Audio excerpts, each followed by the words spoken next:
Hi everyone, ಹೇಗಿದ್ದೀರಾ ಎಲ್ಲರೂ? I hope you are all doing good. And today in this session, we are going to discuss about the multiple choice questions that comes under metals and non-metals chapter in your science syllabus. Let's move on to the first question now.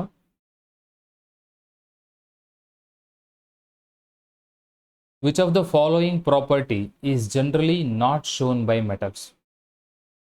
Option A, electrical conduction. Option B, sonorous in nature. Option C, dullness. And option C, ductility. So ಇಲ್ಲಿ ಈ ಕೆಳಗಿನ options ಅಲ್ಲಿ ಯಾವ option ಮೆಟಲ್ನ property ಅಲ್ಲ ಅಂತ, which property is not shown by metals. So ನಿಮ್ಗೆಲ್ಲರಿಗೂ ಗೊತ್ತಿರೋ ಹಾಗೆ metals are good conductors of electricity. So electrical conduction ಅನ್ನೋದು ಮೆಟಲ್ನ ಒಂದು ಪ್ರಾಪರ್ಟಿ. ಇಲ್ಲಿ ಕೇಳಿರೋದು which is not the property of metal ಅಂತ. So this is not the answer. What about second option, metals, that means that sonorous in nature. Metals are sonorous in nature, so this is not the option to be chosen. And what about third option, dullness? So metals shows dullness? No, metals are actually lustrous in nature. What do you mean by lustrous nature? Lustrous means the metals are shining always. Okay, so it is just opposite to that property. So dullness is the answer. Then what about ductility? Ductility is the property of metal to be drawn into thin wires. So first, second and the fourth option are the properties of metals. So third option, which is dullness, is not a property of metal. So for this question, dullness is the answer. Okay, now let's move on to the second question. The ability of metals to be drawn into thin wire is known as. Okay, so this is also the question which is related to property of metals. So ಮೆಟಲ್ಗಳನ್ನು thin wire ಆಗಿ ನಾವು draw ಮಾಡಿದ್ರೆ ಆ property of metal ಅನ್ನ ಏನಂತ ಕರಿತೀವಿ ಅಂತ. Okay, so here the answer is ductility. Ductility is the property of metals to be drawn into thin wires. ಹಾಗಾದ್ರೆ what is about option B, malleability? Malleability is also the property of metal where we can draw the metals into thin sheets. Thin sheets. This is the property of metal. What about sonoricity? Sonoricity is the property of metal to make sound. Okay, that is why we say metals are sonorous in nature. And what about conductivity? So metal shows two types of conductivity. Metals are good conductors of electricity, and metals are the good conductors of heat. So these are all the properties of metal, but the answer for this question is the ability of metals to be drawn into thin wire is ductility. Okay, let's move on to the next question. Aluminium is used for making cooking utensils. Which of the following properties of aluminium are responsible for the same? Good thermal conductivity, good electrical conductivity, ductility, and high melting point. So ಇಲ್ಲಿ aluminium ಅನ್ನ cooking utensil ಆಗಿ use ಮಾಡ್ಕೊಂತೀವಿ. ಆ cooking utensil ಆಗಿ use ಮಾಡ್ಕೊಳ್ಳೋದು ಯಾಕೆ ಅಂದ್ರೆ, ಯಾವ ಪ್ರಾಪರ್ಟಿ ಇರೋದಕ್ಕೆ ಅಲ್ಯೂಮಿನಿಯಂ ಅನ್ನ ನಾವು ಕುಕ್ಕಿಂಗ್ ಯುಟೆನ್ಸಿಲ್ ಆಗಿ ಯೂಸ್ ಮಾಡ್ಕೊಂತೀವಿ ಅಂತ. ಯಾವುದೇ ಒಂದು ಕುಕ್ಕಿಂಗ್ ಯುಟೆನ್ಸಿಲ್ ಅನ್ನ ನೀವು ಯೂಸ್ ಮಾಡ್ತಿದ್ದೀರಿ ಅಂತಂದ್ರೆ ಆ ಕುಕ್ಕಿಂಗ್ ಯುಟೆನ್ಸಿಲ್ಗೆ ಒಂದಷ್ಟು ಪ್ರಾಪರ್ಟೀಸ್ ಇರಬೇಕಾಗುತ್ತೆ. ಸೊ ಕುಕಿಂಗ್ ಮಾಡಬೇಕಾದ್ರೆ we supply lots of amount of heat. So ಆ ಹೀಟ್ ಅನ್ನ ಕಂಡಕ್ಟ್ ಮಾಡುವ ಕೆಪಾಸಿಟಿ ಆ ಯುಟೆನ್ಸಿಲ್ಗೆ ಇರಬೇಕು. So heat means thermal conductivity ಅಂತ ಕರಿತೀವಿ. ಸೊ ಯಾವ ಯುಟೆನ್ಸಿಲ್ಗೆ ಒಳ್ಳೆಯ ಥರ್ಮಲ್ ಕಂಡಕ್ಟಿವಿಟಿ ಇರುತ್ತೋ ಅದನ್ನ ಕುಕಿಂಗ್ ಯುಟೆನ್ಸಿಲ್ ಆಗಿ ನಾವು ಯೂಸ್ ಮಾಡ್ಕೊಂತೀವಿ. And another property of that cooking utensils, ನೋಡಿ ಅಡುಗೆ ಮಾಡಬೇಕಾದ್ರೆ ಅಥವಾ ಕುಕ್ ಮಾಡಬೇಕಾದ್ರೆ we supply loads of amounts of heat. ಜಾಸ್ತಿ ಹೀಟ್ ಸಪ್ಲೈ ಮಾಡಿದ್ರು ಕೂಡ ಆ ಮೆಟಲ್ಲು ಮೆಲ್ಟ್ ಆಗಬಾರ್ದು. ಅಂತಹ ಮೆಟಲ್ಲು ಒಂದು ಒಳ್ಳೆಯ ಕುಕಿಂಗ್ ಯುಟೆನ್ಸಿಲ್ ಆಗುತ್ತೆ ಅಂತ. ಸೊ ಬೇಗ ಮೆಲ್ಟ್ ಆಗಬಾರ್ದು ಅಂತಂದ್ರೆ ಸೊ ಆ ಒಂದು ಯುಟೆನ್ಸಿಲ್ ಹೈ ಮೆಲ್ಟಿಂಗ್ ಪಾಯಿಂಟ್ ಅನ್ನು ಹೊಂದಿರಬೇಕು. So high melting point and good thermal conductivity ಇರುವಂತಹ ಯುಟೆನ್ಸಿಲ್ ಒಂದು ಒಳ್ಳೆ ಯುಟೆನ್ಸಿಲ್ ಆಗುತ್ತೆ. ಈ ಎರಡು ಪ್ರಾಪರ್ಟಿ ಇರೋದಕ್ಕೆ ಅಲ್ಯೂಮಿನಿಯಂ ಅನ್ನು ನಾವು ಕುಕಿಂಗ್ ಯುಟೆನ್ಸಿಲ್ ಆಗಿ ಯೂಸ್ ಮಾಡ್ಕೊತೀವಿ. ಸೊ ಹಾಗೆ ನೋಡೋದಾದರೆ, so here you will find which option? The first option, good thermal conductivity and high melting point. The first and fourth option are the answer. So first and fourth option ಎಲ್ಲಿದೆ ನೋಡಿ, ಇಲ್ಲಿ first and fourth option D ಆಪ್ಷನಲ್ಲಿದೆ, that is D is the right answer. Then what about other two options? Good electrical conductivity. ನೋಡಿ, cooking ಯುಟೆನ್ಸಿಲ್ಗೂ electrical ಕಂಡಕ್ಟಿವಿಟಿಗೂ ಸಂಬಂಧ ಇಲ್ಲ, ಹಾಗಾಗಿ ಈ option ಅನ್ನು ನಾವು ಚೂಸ್ ಮಾಡಲ್ಲ. What about ductility? ಡಕ್ಟಿಲಿಟಿಗೂ ಈ ಕುಕಿಂಗ್ ಯುಟೆನ್ಸಿಲ್ಸ್ಗೂ ಸಂಬಂಧ ಇಲ್ಲ, so we will not choose these two options. So the right answer is first and fourth, so that we choose D option, and that is the answer. Next, fourth question. Which one of the following metals do not react with cold as well as hot water? So hot water ಮತ್ತೆ cold water ಎರಡರ ಜೊತೆಗೂ react ಆಗದೇ ಇರುವಂತಹ ಒಂದು metal ಅನ್ನ ನಾವು ಇಲ್ಲಿ choose ಮಾಡಬೇಕು. Okay, so let us choose that. So here iron is the answer, that is Fe. ಯಾಕೆ Fe ಅನ್ನು ಚೂಸ್ ಮಾಡ್ಕೊತೀವಿ ಅಂತಂದರೆ, Fe it does not react with hot water and does not react with cold water as well. Hot water ಜೊತೆಗೂ react ಆಗಲ್ಲ, cold water ಜೊತೆಗೂ react ಆಗಲ್ಲ, but it reacts with steam. Steam ಜೊತೆಗೆ react ಆಗುತ್ತೆ, reacts only with steam. Okay, so steam ಜೊತೆಗೆ react ಆಗುವಂಥ ಮತ್ತಷ್ಟು elements ಇದೆ. ಫಾರ್ ಎಕ್ಸಾಂಪಲ್ ಅಲ್ಯೂಮಿನಿಯಂ ತಗೊಳ್ಳಿ, ಅಥವಾ ಜಿಂಕ್ ತಗೊಳ್ಳಿ, and iron. All these are the metals which react only with steam. Okay, and sodium, calcium, magnesium reacts with hot and cold water as well, so that we choose iron as the option. Now let us move on to the fifth question. Which of the following oxides of iron would be obtained on prolonged reaction of iron with steam? ನೋಡಿ, ಇಲ್ಲಿ iron ಮತ್ತೆ steam ಜೊತೆಗೆ react ಆದಾಗ, prolong ಆಗಿ react ಆದಾಗ ಯಾವ oxide ಸಿಗುತ್ತೆ ಅಂತ, ಈ ಕೆಳಗಡೆ ಇರುವ ಯಾವ ಆಕ್ಸೈಡು ಐರನ್ ಮತ್ತೆ ಸ್ಟೀಮ್ ಜೊತೆಗೆ ರಿಯಾಕ್ಟ್ ಆದಾಗ ಸಿಗುತ್ತೆ ಅಂತ. ಅದಕ್ಕೆ ಒಂದು ಕೆಮಿಕಲ್ ರಿಯಾಕ್ಷನ್ ಅನ್ನು ನೋಡಬೇಕು. So the reaction of iron with steam. What happens when iron reacts with steam ಅಂದಾಗ,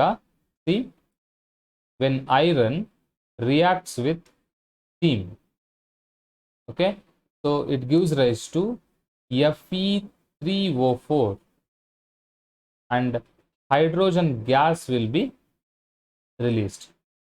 Okay, when metal reacts with steam, it releases hydrogen gas ಅಂತ ಗೊತ್ತು. ಇಲ್ಲಿ Fe3O4 ಅನ್ನುವಂತಹ ಆಕ್ಸೈಡ್ ಅನ್ನೋದು ಕೊಡುತ್ತೆ, ಹಾಗಾಗಿ we choose option C as the right answer, Fe3O4. Okay, let's move on to the sixth question now. What happens when calcium is treated with water?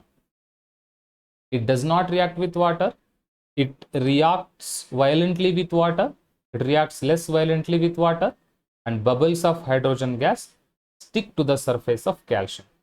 So this question is about the reactivity of calcium with water. Calcium with water. Okay, what happens when calcium reacts with water? Calcium reacts with water, it forms calcium hydroxide, and hydrogen gas will be liberated. That means that when metal reacts with water, it releases hydrogen gas and metal hydroxide is formed anta artha.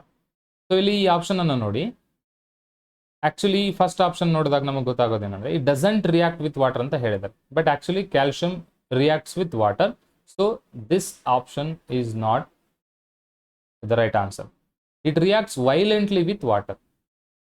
Okay, but calcium reacts with water but doesn't react violently with water, so that this is not the option. It reacts less violently. Yes, calcium reacts less violently with water. Okay, and after reaction, bubbles of hydrogen are formed, that is hydrogen gas is liberated ಅಂತ ಹೇಳ್ತೀವಿ. So ಹೌದು, hydrogen gas liberate ಆಗುತ್ತೆ, and they stick to the surface of calcium. ಆ calcium ಸರ್ಫೇಸಿಗೆ ಆ bubbles of hydrogen stick ಆಗಿರ್ತದೆ. Okay, so ಈ ಕಾರಣಕ್ಕೆ ನಾವು ಈ ಎರಡು ಆಪ್ಷನ್ ಅನ್ನ ಚೂಸ್ ಮಾಡ್ಕೊಂತೀವಿ, ಥರ್ಡ್ ಅಂಡ್ ಫೋರ್ತ್ ಆಪ್ಷನ್. ಈ ಥರ್ಡ್ ಫೋರ್ತ್ ಆಪ್ಷನ್ ಇರುವಂತಹ ಆಪ್ಷನ್ ಯಾವುದು ಅಂತಂದ್ರೆ option D. Okay, so that is about sixth question. Now let's move on to the next seventh question. Generally, metal reacts with acids to give salt and hydrogen gas. Okay, Which of the following acids does not give hydrogen gas on reacting with metals except manganese and magnesium? Usually metals, ಈ question ಏನು ಹೇಳುತ್ತೆ ಅಂತಂದ್ರೆ, when metals reacts with acids, what is the product form? It gives salt and liberate hydrogen gas, and hydrogen gas will be released. So ಇಲ್ಲಿ ಒಂದು acid ಇದೆ, ಈ acid ಜೊತೆಗೆ metals react ಆದಾಗ ಹೈಡ್ರೋಜನ್ ಗ್ಯಾಸ್ ಲಿಬರೇಟ್ ಆಗೋದಿಲ್ಲ, does not give hydrogen gas on reacting with metals. Okay, ಆ ಥರ ನೋಡೋದಾದ್ರೆ ಈಗ 3 ಆಸಿಡ್ಗಳನ್ನು ನೋಡ್ತಾ ಹೋಗೋಣ. ಈ H2SO4 ಜೊತೆಗೆ ಮೆಟಲ್ ರಿಯಾಕ್ಟ್ ಆದಾಗ ಹೈಡ್ರೋಜನ್ ಗ್ಯಾಸ್ ರಿಲೀಸ್ ಆಗುತ್ತೆ, HCl ಜೊತೆಗೂ ರಿಯಾಕ್ಟ್ ಆಗುತ್ತೆ. ಆದರೆ ಇಲ್ಲಿ ಒಂದು ಆಸಿಡ್ ಇದೆ, that is HNO3. HNO3 is very different. ಯಾಕೆ ಅಂದರೆ HNO3 ಜೊತೆಗೆ when metal reacts with HNO3, that is nitric acid, it does not release hydrogen gas. Do not release hydrogen gas. ಯಾಕೆ ಅಂತಂದ್ರೆ ಹೈಡ್ರೋಜನ್ ಗ್ಯಾಸ್ ರಿಲೀಸ್ ಆಗೋದಿಲ್ಲ. ಕಾರಣ ಏನು ಅಂತಂದ್ರೆ nitric acid is A good oxidizing agent or a strong oxidizing agent. What does the oxidizing agent do? Oxidizing agent ಏನು ಮಾಡುತ್ತೆ ಅಂತಂದ್ರೆ, ಈ ಹೈಡ್ರೋಜನ್ ರಿಲೀಸ್ ಆದಾಗ ಅದನ್ನ ಆಕ್ಸಿಡೈಸ್ ಮಾಡಿ ವಾಟರ್ ಆಗಿ ಕನ್ವರ್ಟ್ ಮಾಡಿಬಿಡುತ್ತೆ. ಸೊ ದಟ್ ಮೆಟಲ್ ಜೊತೆಗೆ ನೈಟ್ರಿಕ್ ಆಸಿಡ್ ರಿಯಾಕ್ಟ್ ಆದಾಗ ಹೈಡ್ರೋಜನ್ ಗ್ಯಾಸ್ ರಿಲೀಸ್ ಆಗಲ್ಲ, ಅದ್ರ ಬದಲಾಗಿ ವಾಟರ್ ಫಾರ್ಮ್ ಆಗುತ್ತೆ ಅಂತ ಹೇಳ್ತೀವಿ. ಓಕೆ, ಸೊ ಅದ್ರ ಜೊತೆಗೆ ತಾನು ಹೈಡ್ರೋಜನ್ ಅನ್ನು ಆಕ್ಸಿಡೈಸ್ ಮಾಡೋದಲ್ಲದೆ HNO3 reduces itself.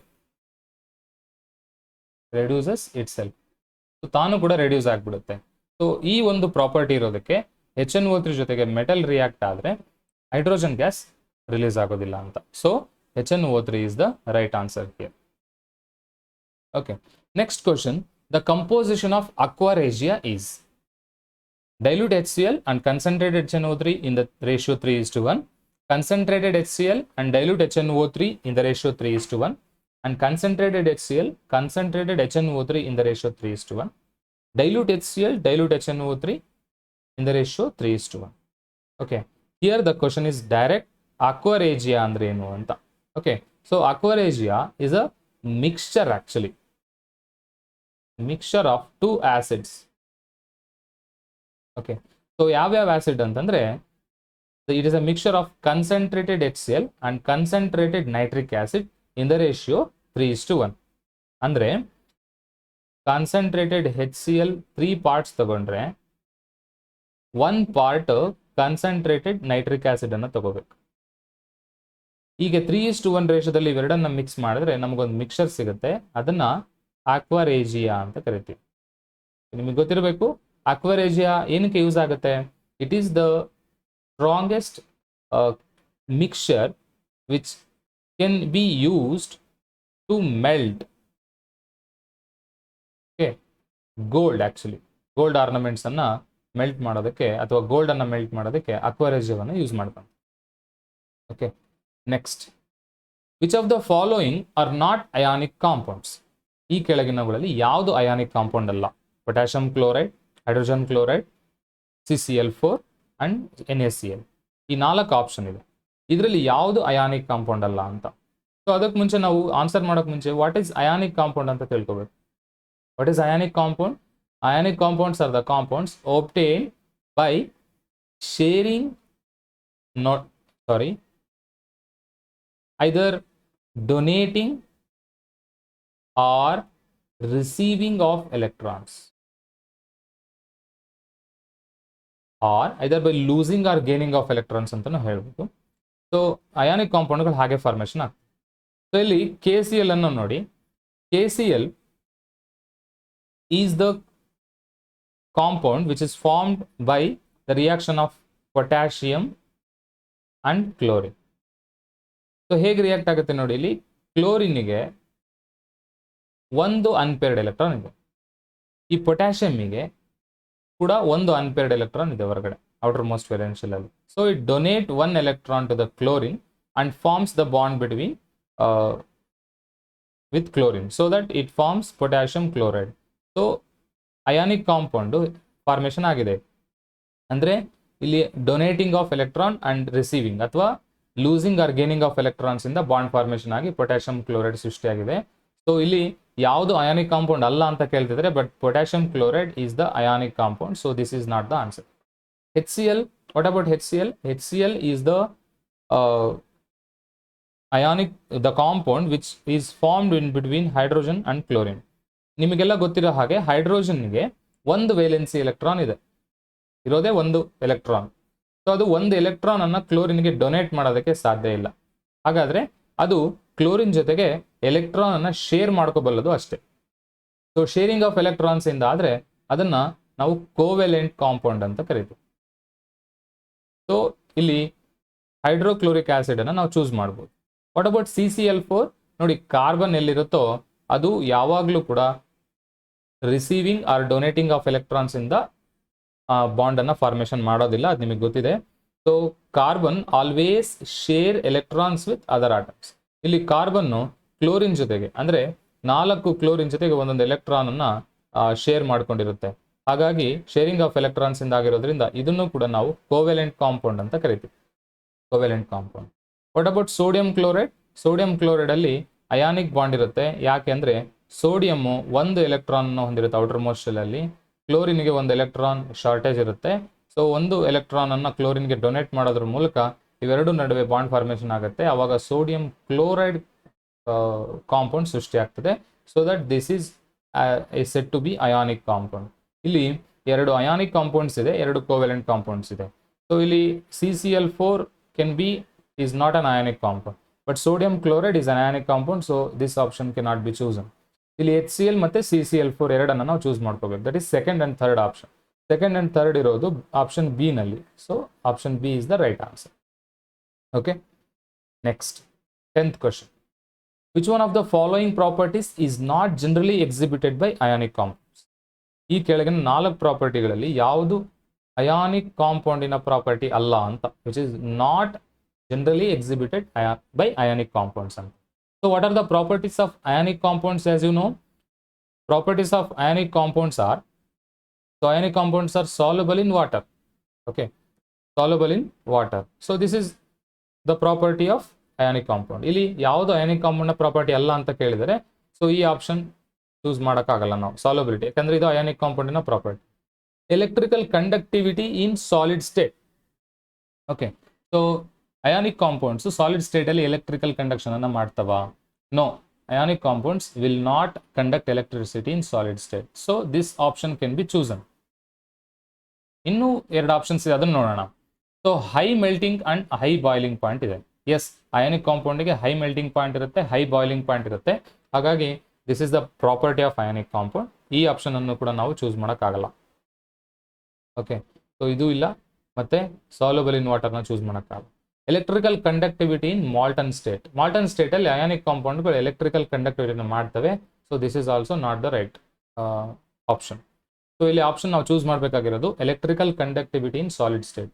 ಅಯಾನಿಕ್ ಕಾಂಪೌಂಡ್ಗಳು ಸಾಲಿಡ್ ಸ್ಟೇಟ್ ಅಲ್ಲಿ ಆಕ್ಚುಲಿ ಎಲೆಕ್ಟ್ರಿಕಲ್ ಕಂಡಕ್ಟಿವಿಟಿನ ಮಾಡೋದಿಲ್ಲ. ಸೊ ಅದು ಅಯಾನಿಕ್ ಕಾಂಪೌಂಡ್ನ ಪ್ರಾಪರ್ಟಿ ಇಲ್ಲಿ ಕೊಟ್ಟಿರೋ ಪ್ರಕಾರ ಅಲ್ಲ ಅಂತ ಹೇಳ್ತೀವಿ. ಹಾಗಾದ್ರೆ ಯಾಕೆ ಸಾಲಿಡ್ ಸ್ಟೇಟ್ ಅಲ್ಲಿ ಎಲೆಕ್ಟ್ರಿಕಲ್ ಕಂಡಕ್ಟಿವಿಟಿನ ಮಾಡೋದಿಲ್ಲ ಅಯಾನಿಕ್ ಕಾಂಪೌಂಡ್ಸ್ ಅಂದ್ರೆ, ಸಾಲಿಡ್ ಆಗಿದ್ದಾಗ ಅದರಲ್ಲಿರುವಂತಹ ಆಟಮ್ಸ್ ಕ್ಲೋಸ್ ಆಗಿ ಅರೇಂಜ್ ಆಗಿರುತ್ತೆ ಒಂದು. ಇನ್ನೊಂದೇನು ಅಂತಂದ್ರೆ, ಸಾಲಿಡ್ ಸ್ಟೇಟ್ ಅಲ್ಲಿ ಇದ್ದಾಗ ಫ್ರೀ ಎಲೆಕ್ಟ್ರಾನ್ಸ್ ಇರೋದಿಲ್ಲ ಅಯಾನಿಕ್ ಕಾಂಪೌಂಡ್ಸ್ ಅಲ್ಲಿ. ಎಲ್ಲಿ ಫ್ರೀ ಎಲೆಕ್ಟ್ರಾನ್ಸ್ ಇರೋದಿಲ್ಲೋ ಅಲ್ಲಿ ಎಲೆಕ್ಟ್ರಿಕಲ್ ಕಂಡಕ್ಟಿವಿಟಿ ಇರೋದಿಲ್ಲ. ಹಾಗಾಗಿ ಸಾಲಿಡ್ ಸ್ಟೇಟ್ ಅಲ್ಲಿ ಅಯಾನಿಕ್ ಕಾಂಪೌಂಡ್ಸ್ ಎಲೆಕ್ಟ್ರಿಕಲ್ ಕಂಡಕ್ಟಿವಿಟಿನ ಮಾಡೋದಿಲ್ಲ. So option B is the right answer. Then let's move on to the 11th question. That is, which of the following metal exist in their native state in nature? Okay, native state ಅಂತಂದ್ರೆ, so without combining with any other elements. ಯಾವ metal ತನ್ನ native state ಅಲ್ಲಿ ಸಿಗುತ್ತೆ nature ಅಲ್ಲಿ ಅಥವಾ earth crust ಅಲ್ಲಿ ಅಂತ. Okay, so this question is actually about, somewhat it relates to the reactivity series. Native state ಅಂತಂದ್ರೆ ಬೇರೆ ಯಾವುದೋ ಒಂದು ಎಲಿಮೆಂಟ್ ಜೊತೆಗೆ ಅದು ರಿಯಾಕ್ಟ್ ಆಗೋದಿಲ್ಲ ಅಂತ. ಅಂದ್ರೆ ಲೀಸ್ಟ್ ರಿಯಾಕ್ಟಿವ್ ಎಲಿಮೆಂಟ್ ಅನ್ನು ನಾವಿಲ್ಲಿ ಐಡೆಂಟಿಫೈ ಮಾಡಬೇಕಾಗ್ತದೆ. ಓಕೆ, ಸೊ ಇಲ್ಲಿ ಆಕ್ಚುಲಿ ಯಾವುದು ನಾನ್ ರಿಯಾಕ್ಟಿವ್ ಇರುತ್ತೋ ಅದು ನೇಟಿವ್ ಸ್ಟೇಟ್ ಅಲ್ಲಿ ಸಿಗುತ್ತೆ. The element which is non reactive is obtained in native state in earth crust ಅಂತ ಹೇಳ್ತೀವಿ. ಹಾಗಾದ್ರೆ ಇಲ್ಲಿ ನಾನ್ ರಿಯಾಕ್ಟಿವ್ ಎಲಿಮೆಂಟ್ಸ್ ಯಾವಿದಾವೆ? ಆಕ್ಚುಲಿ ನೋಡಿ, ಗೋಲ್ಡ್, ಸಿಲ್ವರ್, ಪ್ಲಾಟಿನಮ್ ಈ ತರ ಎಲಿಮೆಂಟ್ಗಳು they are actually non reactive. ಈ ನಾನ್ ರಿಯಾಕ್ಟಿವ್ ಎಲಿಮೆಂಟ್ಗಳು ಆಕ್ಚುಲಿ ಅರ್ತ್ ಅಲ್ಲಿ ನೇಟಿವ್ ಸ್ಟೇಟ್ ಅಲ್ಲಿ ಸಿಗುತ್ತೆ ನಮಗೆ. ಈ ಮೂರು ಎಲಿಮೆಂಟ್ಗಳಲ್ಲಿ ಯಾವ ಎಲಿಮೆಂಟ್ ಇಲ್ಲಿದೆ ನೋಡಿ, ದಟ್ ಈಸ್ AU ಇದೆ ಅಂಡ್ AG ಇದೆ. AU and AG. So that is gold and silver are the metals that occurs in native state in nature ಅಂತ ಹೇಳ್ತೀವಿ. So second and fourth option ನೋಡೋದಾದ್ರೆ ಸೊ ಯಾವ್ದಿದೆ ಇಲ್ಲಿ? C ಇದೆ. Okay, C is the right answer. ಅರ್ಥ ಆಯ್ತಲ್ಲ? Next 12th ಕ್ವಶನ್ಗೆ ಹೋಗೋಣ ನಾವು. Metals are refined by using different methods. Which of the following metals R refined by electrolytic refining? ನೋಡಿ, pure metal ಅನ್ನ ನಾವು ಪಡ್ಕೊಳ್ಳೋದಕ್ಕೋಸ್ಕರ ಹಲವಾರು ರಿಫೈನಿಂಗ್ ಮೆಥಡ್ಗಳನ್ನು ನಾವು ಯೂಸ್ ಮಾಡ್ತೀವಿ. ಓಕೆ, ಸೊ ಈ ಕೆಳಗಿನ ಯಾವ ಎಲಿಮೆಂಟ್ಗಳಲ್ಲಿ ಎಲೆಕ್ಟ್ರೋಲೈಟಿಕ್ ರಿಫೈನಿಂಗ್ ಇಂದ ಮೆಟಲ್ಗಳನ್ನು ನಾವು ಪಡ್ಕೋಬಹುದು ಅಂತ. That is AU, CU, Na and potassium. Okay, so this question ನೋಡಿ, ನಮಗೆ ಆಕ್ಚುಲಿ ನಿಮ್ ಟೆಕ್ಸ್ಟ್ ಬುಕ್ ಅಲ್ಲಿ ಇದಕ್ಕೆ ಡೈರೆಕ್ಟ್ ಆನ್ಸರ್ ಇದೆ. ಎಲೆಕ್ಟ್ರೋಲಿಟಿಕ್ ರಿಫೈನಿಂಗ್ ಇಂದ ನಾವು ಕೆಲವಾರು ಎಲಿಮೆಂಟ್ಗಳನ್ನು ನಾವು ಎಕ್ಸ್ಟ್ರಾಕ್ಟ್ ಮಾಡ್ಬೋದು. For example copper, okay, zinc element ಅನ್ನ ಎಕ್ಸ್ಟ್ರಾಕ್ಟ್ ಮಾಡ್ಬೋದು. ಅದಾದ್ಮೇಲೆ tin, okay, nickel, then AU, then AG, silver, gold ಇವೆಲ್ಲವನ್ನು ಕೂಡ ನಾವು ಎಲೆಕ್ಟ್ರೋಲೈಟಿಕ್ ರಿಫೈನಿಂಗ್ ಇಂದ ಎಕ್ಸ್ಟ್ರಾಕ್ಟ್ ಮಾಡ್ಬೋದು. ಇಷ್ಟರಲ್ಲಿ ಈ 4 ಆಪ್ಷನ್ಸ್ ಅಲ್ಲಿ ಯಾವ್ದಿದೆ ನೋಡಿ? AU ಇದೆ, ಓಕೆ, ಸೊ CU ಇದೆ, AU and CU. Okay, we can choose 1 and 2. 1 and 2 ಇರುವಂತ ಆಪ್ಷನ್ ಯಾವುದು ಅಂತಂದ್ರೆ ಇಲ್ಲಿ A. ಎಲೆಕ್ಟ್ರೋಲೈಟಿಕ್ ರಿಫೈನಿಂಗ್ ಇಂದ ನಾವು ಕಾಪರ್ ಮತ್ತೆ ಗೋಲ್ಡ್ ಅನ್ನ ಎಕ್ಸ್ಟ್ರಾಕ್ಟ್ ಮಾಡಬಹುದು. ಈ ಕ್ವಶನ್ ನ ಪ್ರಕಾರ A is the answer.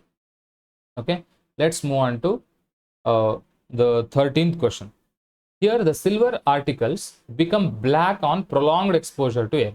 This is due to the formation of Ag3n, Ag2O, Ag2s, Ag2s and Ag3n. Okay, so silver ಆರ್ಟಿಕಲ್ಗಳನ್ನ ತುಂಬಾ ಕಾಲ ನಾವು ಗಾಳಿಗೆ ತೆರೆದಿಟ್ರೆ ಅದು ಬ್ಲ್ಯಾಕ್ ಆಗಿ ಕನ್ವರ್ಟ್ ಆಗ್ತದೆ, ಅಥವಾ ಒಂದು ಬ್ಲ್ಯಾಕ್ ಲೇಯರ್ ಫಾರ್ಮೇಶನ್ ಆಗುತ್ತೆ ಅದರ ಮೇಲೆ ಅಂತ. ಈ ಒಂದು ಬ್ಲ್ಯಾಕ್ ಕಲರ್ಗೆ ಟರ್ನ್ ಆಗೋದಕ್ಕೆ ಕಾರಣ ಏನು ಅಂತಂದ್ರೆ ಅಲ್ಲಿ ಈ ಕೆಳಗಿನ ಯಾವ ಆಕ್ಸೈಡ್ ಫಾರ್ಮೇಶನ್ ಆಗಿರುತ್ತೆ ಅಂತ. Okay, so that is nothing but here Ag2s is the answer. Okay, whenever the silver articles exposed to the air, a black colored coating is obtained on the surface of the silver articles, and that black color coating is nothing but silver sulfide. That is Ag2s. So here option C is the right answer. Okay, ಇಲ್ಲಿ galvanisation ಬಗ್ಗೆ ಒಂದು question ಇದೆ ನೋಡಿ.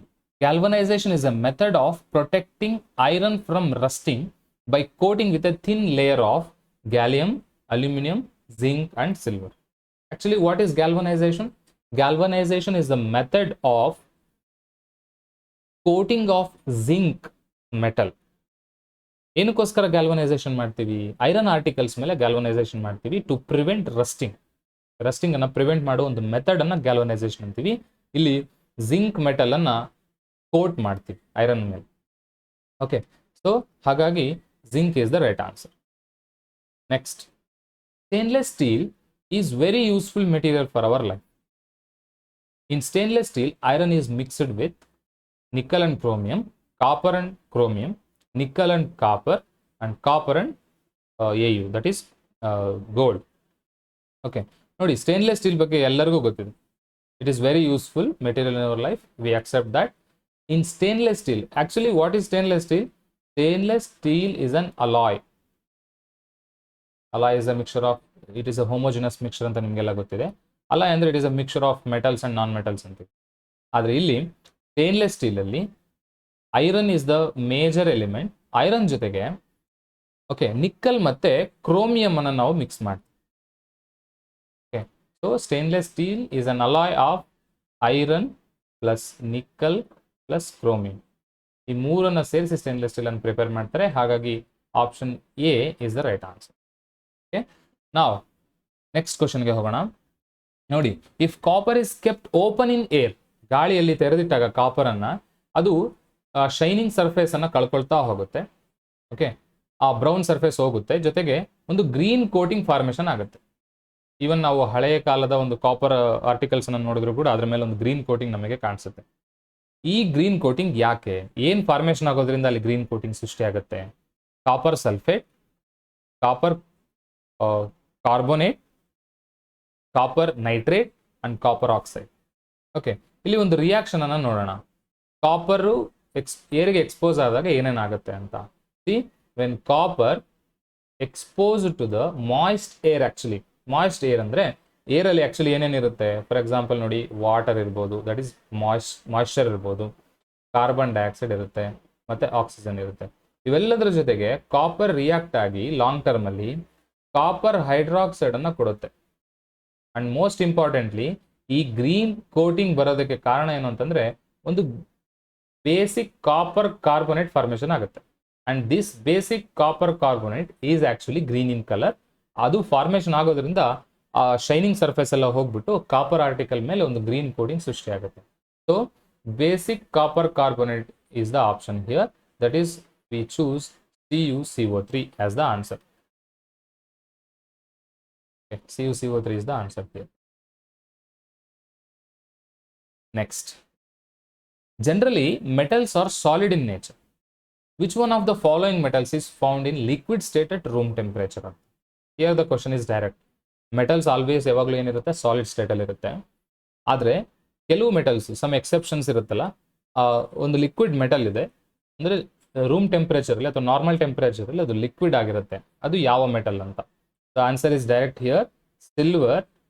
Mercury is the metal which is liquid at room temperature. ಯಾಕೆ ಅದು liquid ಆಗಿರುತ್ತೆ room temperature ಅಲ್ಲಿ ಅಂತಂದ್ರೆ it has lowest melting point. ಅದಕ್ಕೆ ಲೋ ಮೆಲ್ಟಿಂಗ್ ಪಾಯಿಂಟ್ ಇರುತ್ತೆ. ಆ ಲೋ ಮೆಲ್ಟಿಂಗ್ ಪಾಯಿಂಟ್ ಇರೋದಕ್ಕೆ ರೂಮ್ ಟೆಂಪರೇಚರ್ ಅಲ್ಲಿ ಅದು ಲಿಕ್ವಿಡ್ ಆಗಿ ಇರುತ್ತೆ. ಓಕೆ, ಸೊ ಹಾಗಾದ್ರೆ what is the melting point of mercury? Okay, ನೀವು ಕಮೆಂಟ್ ಸೆಕ್ಷನ್ ಅಲ್ಲಿ ಸರ್ಚ್ ಮಾಡಿ ನನಗೆ ಅದನ್ನ ಮೆಸೇಜ್ ಮಾಡಿ, ಕಮೆಂಟ್ ಸೆಕ್ಷನ್ ಅಲ್ಲಿ ಹಾಕಿ. Okay, which of the following metals are obtained by electrolysis of their chloride in molten state? So ಇದು ಕೂಡ ನಿಮ್ಮ ಟೆಕ್ಸ್ಟ್ ಬುಕ್ ಅಲ್ಲಿ ಡೈರೆಕ್ಟ್ ಆಗಿದೆ, ಸೆಂಟೆನ್ಸ್ ವೈಸ್ ಇದೆ. ಅದನ್ನ ಇಲ್ಲಿ ಕ್ವಶನ್ ಕೇಳಿದ್ದಾರೆ. ಈ ಕೆಳಗಿನ ಯಾವ ಮೆಟಲ್ಸ್ ಅಲ್ಲಿ ಮೆಟಲ್ಗಳನ್ನ ಅದರ ಮಾಲ್ಟನ್ ಸ್ಟೇಟ್ ಅಲ್ಲಿ ಇರುವ ಕ್ಲೋರೈಡ್ ಇಂದ ಎಕ್ಸ್ಟ್ರಾಕ್ಟ್ ಮಾಡ್ಕೋಬಹುದು ಅಂತ? Okay, so sodium, calcium, iron and copper, 4 metals ಇದೆ. ಇಲ್ಲಿ 3 ಮೆಟಲ್ಗಳನ್ನ ನಾವು ಆಕ್ಚುಲಿ ಮಾಲ್ಟನ್ ಸ್ಟೇಟ್ ಇಂದ ಎಕ್ಸ್ಟ್ರಾಕ್ಟ್ ಮಾಡ್ಕೋಬಹುದು. ಅದರ molten chloride in molten state ಅಂತ ಹೇಳ್ತೀವಿ. ಓಕೆ, ಯಾವ್ದಾವ್ದು ಅಂತಂದ್ರೆ sodium, magnesium and calcium. So these are the 3 metals obtained by electrolysis, actually obtained by electrolysis of their molten chloride. ಅದರ ಮಾಲ್ಟನ್ ಕ್ಲೋರೈಡ್ ಗಳನ್ನ electrolysis ಮಾಡಿ sodium, magnesium ಮತ್ತೆ calcium ನಾವು extract ಮಾಡ್ಕೋಬಹುದು. ಹಾಗಾದ್ರೆ ಈ 3 ಮೆಟಲ್ಸ್ ಅಲ್ಲಿ ಯಾವ 2 ಮೆಟಲ್ ಇದೆ ನೋಡಿ, ಇಲ್ಲಿ ಸೋಡಿಯಂ ಇದೆ ಅಂಡ್ ಕ್ಯಾಲ್ಸಿಯಂ ಇದೆ. ಸೊ 1 and 2 ಆಪ್ಷನ್, 1 and 2 ಇರೋ ಆಪ್ಷನ್ ಯಾವುದು ಅಂತಂದ್ರೆ ಇಲ್ಲಿ option D. So we choose option D. Okay, next question ಹೋಗೋಣ. Generally non metals are not lustrous. Which of the following non metal is lustrous? Usually metals ಎಲ್ಲವೂ lustrous ಅಂತ ನಾನು ಈಗಾಗಲೇ ಹೇಳಿದ್ದೀನಿ, ಅಂದ್ರೆ ದೇ ಹ್ಯಾವ್ ಶೈನಿಂಗ್ ಸರ್ಫೇಸ್ ಅಂತ. But non metal lustrous nature ಇರೋದಿಲ್ಲ. ಆದ್ರೆ ಒಂದು ಎಕ್ಸೆಪ್ಷನ್ ಇದೆ, ಆ ನಾನ್ ಮೆಟಲ್ ಲಸ್ಟ್ರಸ್ ಆಗಿರ್ತದೆ, ಅಂದ್ರೆ ಶೈನಿಂಗ್ ಸರ್ಫೇಸ್ ಅನ್ನು ಹೊಂದಿರುತ್ತೆ ಅಂತ. ಓಕೆ, ಇಲ್ಲಿ 4 ಆಪ್ಷನ್ ಕೊಟ್ಟಿದ್ದಾರೆ: sulphur, oxygen, nitrogen and iodine. So answer obviously iodine. Iodine is the non metal. Okay, ಅದಕ್ಕೆ ಅಯೋಡಿನ್ ಅನ್ನ ಲಸ್ಟ್ರಸ್ ನಾನ್ ಮೆಟಲ್ ಅಂತ ಕರೀತಾರೆ. lustrous non-metal, which is an exceptional case. Okay, which one of the following 4 metals would be displaced from the solution of its salts by other 3 metals? Magnesium, silver, zinc and copper. ಈ 4 metals ಇದೆ. ಈ 4 metal ಯಾವುದೋ ಒಂದು metal ಬೇರೆ 3 ಮೆಟಲ್ಗಳಿಂದ ಡಿಸ್ಪ್ಲೇಸ್ಮೆಂಟ್ಗೆ ಒಳಪಡುತ್ತೆ ಅಂತ. So this question is about displacement reaction. Okay, ಇದು ಯಾವ್ದ್ರ ಬಗ್ಗೆ ಕ್ವಶನ್ ಅಂತಂದ್ರೆ ಡಿಸ್ಪ್ಲೇಸ್ಮೆಂಟ್ ರಿಯಾಕ್ಷನ್ ಅಂತ ಹೇಳ್ತೀವಿ. So what about displacement reaction ಅಂದ್ರೆ ಏನು? ಡಿಸ್ಪ್ಲೇಸ್ಮೆಂಟ್ ರಿಯಾಕ್ಷನ್ ಅಂತಂದ್ರೆ, ಸೊ ಇಲ್ಲಿ ಹೆಸರು ಹೇಳುತ್ತೆ ಡಿಸ್ಪ್ಲೇಸ್ಮೆಂಟ್ ಅಂದ್ರೆ change in the place of elements ಅಂತ ಹೇಳ್ತೀವಿ. ಸೊ ಆಕ್ಚುಲಿ ಇಲ್ಲಿ ಯಾವುದು ಮೋಸ್ಟ್ ರಿಯಾಕ್ಟಿವ್ ಇರುತ್ತೆ, ಯಾವುದು ಮೋಸ್ಟ್ ರಿಯಾಕ್ಟಿವ್ ಮೆಟಲ್ ಇರುತ್ತೆ ಅಥವಾ ಎಲಿಮೆಂಟ್ ಇರುತ್ತೆ, ಅದು ಲೀಸ್ಟ್ ರಿಯಾಕ್ಟಿವ್ ಅನ್ನ ರೀಪ್ಲೇಸ್ ಮಾಡುತ್ತೆ. List reactive, the most reactive will replace the least reactive ಅಂತ ಹೇಳ್ತೀವಿ. ಹಾಗಾದ್ರೆ ಇಲ್ಲಿ ರಿಯಾಕ್ಟಿವಿಟಿ ಸೀರೀಸ್ಗೆ ಈ ಒಂದು ಕ್ವಶನ್ ಲಿಂಕ್ ಆಗಿದೆ. ಈ 4 ಎಲಿಮೆಂಟ್ಸ್ ನಾವು ರಿಯಾಕ್ಟಿವಿಟಿ ಸೀರೀಸ್ ನಲ್ಲಿ ಅರೇಂಜ್ ಮಾಡಿದ್ರೆ as per reactivity series first ಬರೋದು ಮೆಗ್ನೀಷಿಯಂ ಬರುತ್ತೆ, ಆಮೇಲೆ ಜಿಂಕ್ ಬರುತ್ತೆ, copper, next is age. So where the magnesium is most reactive, magnesium is most reactive and silver is least reactive. ಯಾವುದು list reactive ಇರುತ್ತೋ ಅದು ಡಿಸ್ಪ್ಲೇಸ್ಮೆಂಟ್ಗೆ ಒಳಪಡುತ್ತೆ, ಅಂದ್ರೆ ಈ ಮೋಸ್ಟ್ ರಿಯಾಕ್ಟಿವ್ ಇರೋದು ಅದನ್ನ ರೀಪ್ಲೇಸ್ ಮಾಡುತ್ತೆ ಅಂತ. ಸೊ ಇಲ್ಲಿ which one of the following 4 metals would be displaced, ಒಂದು ಮೆಟಲ್ ಡಿಸ್ಪ್ಲೇಸ್ ಆಗುತ್ತೆ ಅಂತ. ಸೊ ಲೀಸ್ಟ್ ರಿಯಾಕ್ಟಿವ್ ಇರೋದು ಸಿಲ್ವರ್ ಆಗಿರೋದ್ರಿಂದ ಅದು ಈ 3 ಎಲಿಮೆಂಟ್ಗಳಿಂದ ರಿಪ್ಲೇಸ್ಗೆ ಒಳಪಡುತ್ತೆ. ಹಾಗಾಗಿ AG is the right answer. Okay, where you can find ನೋಡಿ ಕಾಪರ್ ಆಗಿರ್ಬೋದು ಅಥವಾ ಮೆಗ್ನೀಷಿಯಂ ಆಗಿರ್ಬೋದು ಅಥವಾ ಜಿಂಕ್ ಆಗಿರ್ಬೋದು. ಓಕೆ, ಇದೇನಾದರೂ ಸಿಲ್ವರ್ ಜೊತೆಗೆ ರಿಯಾಕ್ಟ್ ಆದರೆ ಆ ಒಂದು ಮೆಟಲಿನ ಸಾಲ್ಟ್ ಸಿಗುತ್ತೆ ಪ್ಲಸ್ ಸಿಲ್ವರ್ ನಮಗೆ ಹೊರಗಡೆ ಬರುತ್ತೆ, ದಟ್ ಈಸ್ ಒಬ್ಟೇನ್ ಆಗ್ತದೆ. Okay, so here AG is the right answer. Next move on to the 21st question. 2 ml of concentrated hydrochloric acid, nitric acid and a mixture of concentrated HCl and concentrated HNO3 in the ratio of 3:1 were taken in test tubes labeled as A, B and C. A small piece of metal was put in each test tube. No change occurred in test tube A and B, but the metal got dissolved in test tube C respectively. The metal could be aluminum, AU, CU and PT. Aluminium, gold, copper and platinum. Okay, ಈ question ಅರ್ಥ ಮಾಡ್ಕೊಳ್ಳೋದಾದ್ರೆ 3 test tube ಅನ್ನು ತಗೊಳ್ಳಿ, A, B and C. ಒಂದು test tube A ನಲ್ಲಿ hydrochloric acid ಅನ್ನು ಹಾಕಬೇಕು.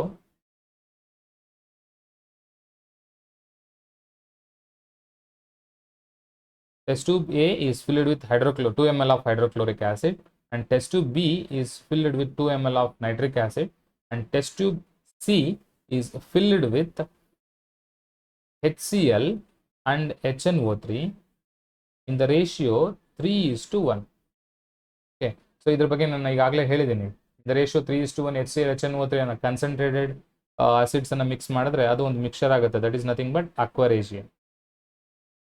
Okay, ಅವ್ರು ಏನು ಹೇಳಿದ್ದಾರೆ ನೋಡಿ, ಈ 3 ಮಿಕ್ಸರ್ ಅನ್ನು ತಗೊಂಡು ಪ್ರತಿ ಟೆಸ್ಟ್ ಟ್ಯೂಬಿಗೆ ಒಂದು ಪೀಸ್ ಆಫ್ ಮೆಟಲ್ ಅನ್ನು ಆಡ್ ಮಾಡಬೇಕು. ಆ ಪೀಸ್ ಆಫ್ ಮೆಟಲ್ ಆಡ್ ಮಾಡಿದಾಗ A ಮತ್ತೆ B ಯಲ್ಲಿ ಯಾವುದೇ ರಿಯಾಕ್ಷನ್ ಆಗೋದಿಲ್ಲ. No reaction takes place in test tube A and B, but the metal which is taken in test tube C get dissolved, ಅದರಲ್ಲಿ dissolve ಆಗಿಬಿಡುತ್ತೆ. Okay, ಹಾಗಾದ್ರೆ ಈ ಅಕ್ವಾರೇಜಿಯಾದಲ್ಲಿ ಅಥವಾ 3:1 ಮಿಕ್ಸರ್ ಇರುವ ರೇಷಿಯೋದಲ್ಲಿರುವ ಈ ಮಿಕ್ಸರ್ ಅಲ್ಲಿ ಒಂದು ಮೆಟಲ್ ಕರಗ್ತಾ ಇದೆ ಅಂದ್ರೆ ಆ ಮೆಟಲ್ ಯಾವ್ದಾಗಿರ್ಬೇಕು ಅಂತ. ಆಬ್ವಿಯಸ್ಲಿ ನಾನು ಆಗಲೇ ಹೇಳಿದ್ದೀನಿ, ಅಕ್ವಾರೇಜಿಯವನ್ನ ಗೋಲ್ಡ್ ಅನ್ನ ಡಿಸಾಲ್ವ್ ಮಾಡೋದಕ್ಕೆ ಯೂಸ್ ಮಾಡ್ಕೊಂತಾರೆ ಅಂತ. So here AU is the option. Okay, next. An alloy is an element, a compound, a homogeneous mixture, a heterogeneous mixture. Okay, so this question is direct and easy. Alloy andre it is a homogeneous mixture of, actually what? Homogeneous mixture of metal and metal, or a homogeneous mixture of metal and a non-metal. Okay, so ಹಾಗಾಗಿ alloy ಅಂದ್ರೆ it is a homogeneous mixer ಅಂತ ಹೇಳ್ತೀವಿ.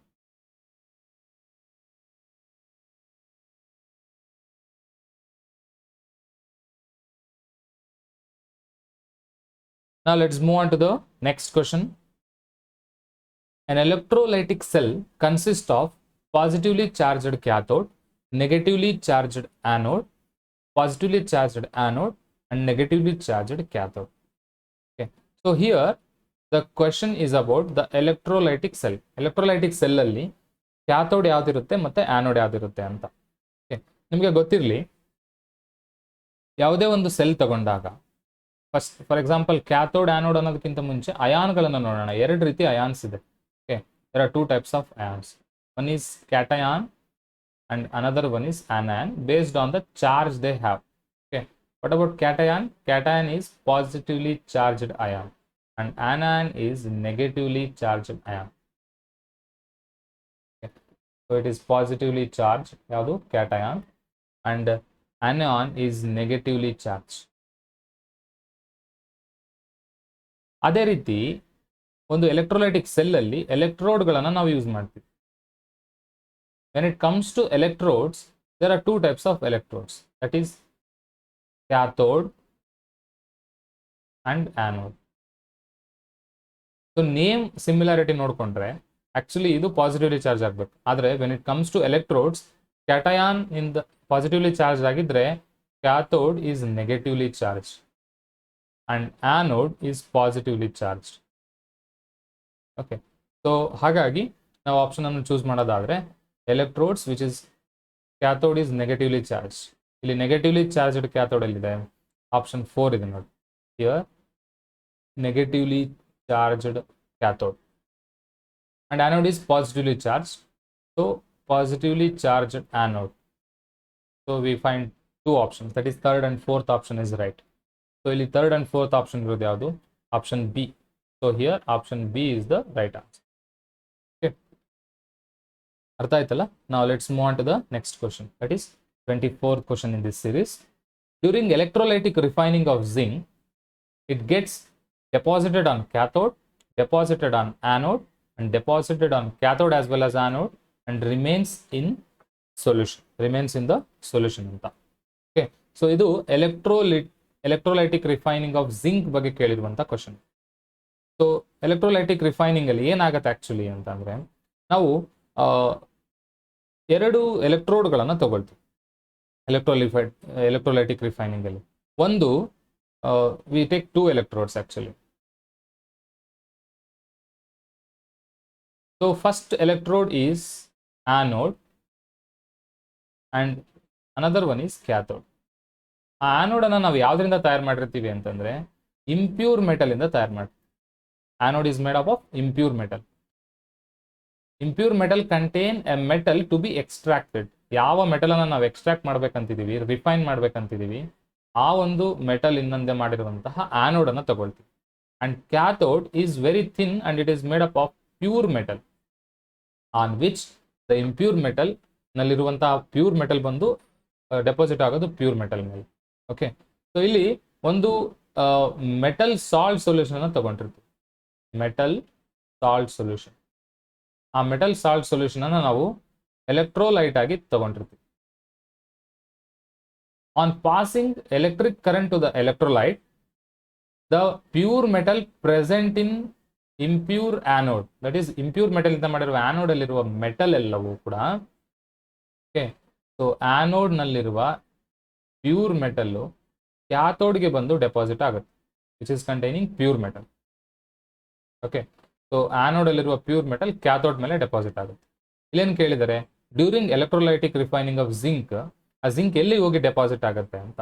So obviously it deposited on cathode. Okay, ಬೇರೆ anode ಇಲ್ಲಿರುವಂತಹ zinc ಅಂತ ತಗೊಳ್ಳೋಣ ಈ example ಅಲ್ಲಿ. ಆ ಜಿಂಕ್ ಆಕ್ಚುಲಿ ಪ್ಯೂರ್ ಜಿಂಕ್ ಇಂದ ಮಾಡಿರುವಂತಹ ಕ್ಯಾಥೋಡ್ ಮೇಲೆ ಬಂದು ಡೆಪಾಸಿಟ್ ಆಗುತ್ತೆ. Okay, so here option A is the right answer, deposited on cathode. Okay, so this is actually very easy and interesting question. An element A is soft. ಒಂದು element ಇದೆ, ಆ ಎಲಿಮೆಂಟ್ಗೆ A ಅಂತ ಹೆಸರು ಕೊಡ್ತೀವಿ. ಆ ಎಲಿಮೆಂಟಿನ ನೇಚರ್ ಹೇಳಿದಾರೆ ನೋಡಿ, that is it is soft and can be cut with A knife. Can be cut with a knife. Okay, and it is most reactive, that is vigorously reactive or very reactive, and cannot be kept in open air. Air ಅಲ್ಲಿ open air ಅಲ್ಲಿ ನೀಡೋಕ್ಕಾಗಲ್ಲ. ಜೊತೆಗೆ it react vigorously with water. It shows vigorous reaction. And identify the element. Soft ಇರುವಂತ ಒಂದು element ಇದೆ, ಅದು knife ಅಲ್ಲಿ cut ಮಾಡಬಹುದು, ಅದನ್ನ ಹೊರಗಡೆ ಏರಲ್ಲಿ ಇಡಕ್ಕಾಗಲ್ಲ because it is very reactive and it is react vigorously with water. Obviously ನಿಮ್ಮೆಲ್ಲರಿಗೂ ಗೊತ್ತೇ ಇರ್ತದೆ, that is nothing but sodium. Sodium is the soft metal which reacts vigorously with water with a hissing sound releasing hydrogen gas anta. Okay, so sodium is the right answer. And let's move on to the next question, that is 26th question in this series. Alloys are homogeneous mixture of a metal with a metal or a non-metal. Which among the following alloys contain non-metal as one of its constituent anta? Okay, so here the question is about alloys. What are alloys? Agla ಹೇಳಿದಂಗೆ it is a homogeneous mixture of metal plus metal, or it may be a homogeneous mixture of metal and non-metal. Okay, so ಈ ಕೆಳಗಿನ ಯಾವ ಅಲಾಯ್ಗಳಲ್ಲಿ non metal ಒಂದು ಕನ್ಸ್ಟಿಟ್ಯೂಯೆಂಟ್ ಆಗಿದೆ ಅಂತ. Metal ಜೊತೆಗೆ non metal mix ಆಗಿದೆ ಯಾವುದೋ ಒಂದು ಅಲಾಯ್ ಅಲ್ಲಿ, ಅದು ಯಾವುದು ಅಂತ ಹೇಳ್ಬೇಕು. Brass, bronze, amalgam, steel. Okay, ಅದನ್ನು ತಿಳ್ಕೊಳ್ಳೋಕೆ ಮುಂಚೆ ನಾವು ಪ್ರತಿಯೊಂದು ಅಲಾಯ್ನ ಕನ್ಸ್ಟಿಟ್ಯೂಯೆಂಟ್ಸ್ ಅನ್ನು ನೋಡೋಣ. Okay, brass is an alloy which is made up of copper and zinc, and bronze is an alloy which is made up of copper and tin. Amalgam is an alloy which is made up of mercury and other metal, which is based on the need actually, amalgam preparation. Steel is an alloy which is made up of iron and carbon.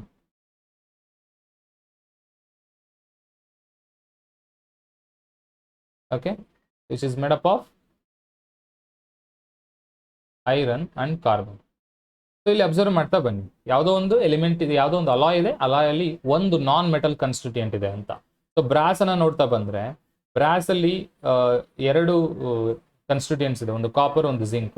So ಈ copper ಕೂಡ metal, zinc ಕೂಡ metal, so ಎರಡು metals ಇದೆ, ಇದು ಅಲ್ಲ option. Bronze ಅಲ್ಲಿ copper ಇದೆ ಮತ್ತೆ ಟಿನ್ ಇದೆ, so this are all two are the metals, ಇದು ಕೂಡ ಆಪ್ಷನ್ ಅಲ್ಲ.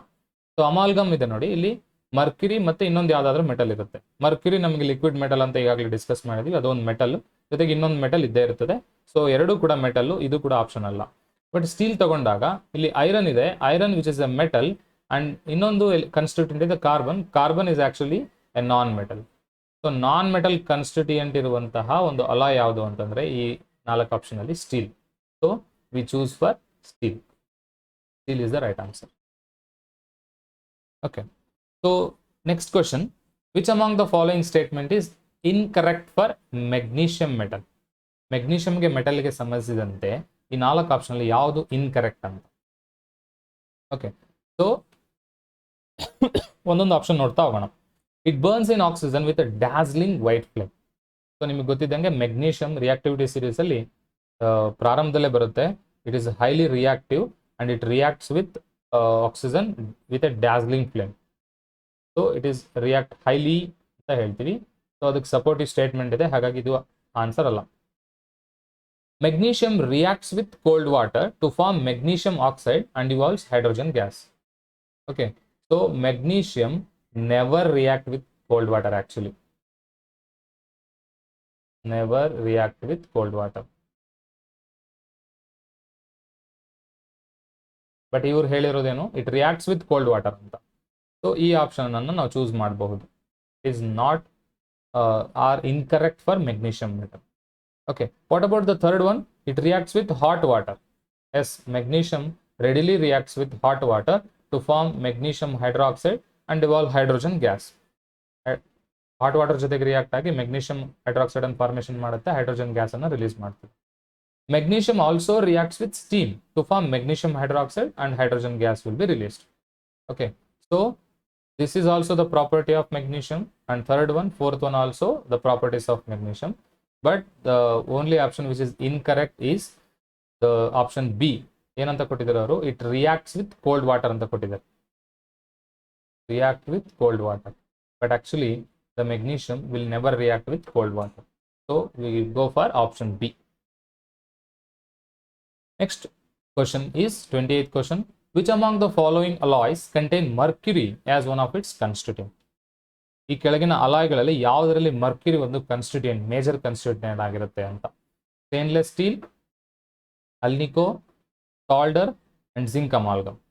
ಓಕೆ, ಸೊ ನಾವು ಈಗಾಗಲೇ ಹೇಳ್ದಂಗೆ ಸ್ಟೇನ್ಲೆಸ್ ಸ್ಟೀಲಲ್ಲಿ ಏನೇನಿರುತ್ತೆ ಅಂತ ಹೇಳಿದೆ ನಾನು. It contain iron and copper. ಅಲ್ನಿಕೋದಲ್ಲಿ ಹೆಸರೇ ಹೇಳುತ್ತೆ, ಅಲ್ಯೂಮಿನಿಯಂ, ನಿಕ್ಕಲ್ ಅಂಡ್ ಕೋಬಾಲ್ಟ್ ಇರುತ್ತೆ. ಸಾಲ್ಡರಲ್ಲಿ ಲೆಡ್ ಮತ್ತೆ ಟಿನ್ ಇರುತ್ತೆ. ಓಕೆ, ಜಿಂಕ್ ಅಮಾಲ್ಗಮ್ ಅಲ್ಲಿ ಮರ್ಕ್ಯುರಿ, ಓಕೆ, ಮರ್ಕ್ಯುರಿ ಅಂಡ್ ಹೆಸರು ಹೇಳ್ತದೆ ಜಿಂಕ್ ಅಂತ. ಸೊ ಮರ್ಕ್ಯುರಿ ಮತ್ತೆ ಜಿಂಕ್ ಇರುತ್ತೆ. So amalgam is the alloy which always contain mercury as its major ಕನ್ಸ್ಟಿಟ್ಯೂಯೆಂಟ್. ಈ ಮರ್ಕ್ಯುರಿ ಜೊತೆಗೆ ಬೇರೆ ಬೇರೆ ಮೆಟಲ್ಗಳು ಮಿಕ್ಸ್ ಆಗಿರ್ಬೋದು ಅಷ್ಟೇ, ಅಥವಾ ಕನ್ಸ್ಟಿಟ್ಯೂಯೆಂಟ್ ಆಗಿ ಆ್ಯಡ್ ಮಾಡಿರ್ಬೋದು. ಸೊ ಹಿಯರ್ ಮರ್ಕ್ಯುರಿಯನ್ನು ಒಂದು ಕನ್ಸ್ಟಿಟ್ಯೂಯೆಂಟ್ ಆಗಿ ಇಟ್ಟಿರುವಂತಹ ಅಲ ಯಾವುದು ಅಂದರೆ ಜಿಂಕ್ ಅಮಾಲ್ಗಮ್ ಅಂತ ಹೇಳ್ಬೋದು. Okay, let's move on to the next question, that is 29th question. Reaction between X and Y forms a compound Z, where X loses electron and Y gains electron. Which of the following properties is not shown by Z?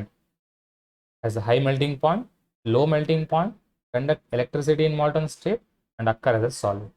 Okay, ಈ question ಅನ್ನು ಅರ್ಥ ಮಾಡ್ಕೋಬೇಕಾದ್ರೆ ನೋಡಿ, ಅವ್ರು ಹೇಳ್ತಾರೆ ಎರಡು elements ಇದೆ by name X and Y. ಅವೆರಡು ನಡುವೆ ರಿಯಾಕ್ಷನ್ ಆಗಿ ಅದರಿಂದ ಒಂದು ಕಾಂಪೌಂಡ್ ಸಿಗುತ್ತೆ. ಆ ಕಾಂಪೌಂಡ್ಗೆ ಹೆಸರು ಝೆಡ್. ಓಕೆ, ಎಕ್ಸ್ ಮತ್ತೆ ವೈ ರಿಯಾಕ್ಟ್ ಆಗ ಅದರಿಂದ ಝೆಡ್ ಸಿಗುತ್ತೆ. ಆಕ್ಚುಲಿ ರಿಯಾಕ್ಷನ್ ಹೇಗಾಗುತ್ತೆ ಅಂತ ಹೇಳಿದಾರೆ ನೋಡಿ. X loses one electron, X ಒಂದು ಎಲೆಕ್ಟ್ರಾನ್ ಅನ್ನ ಲೂಸ್ ಮಾಡ್ಕೊಳ್ಳುತ್ತೆ.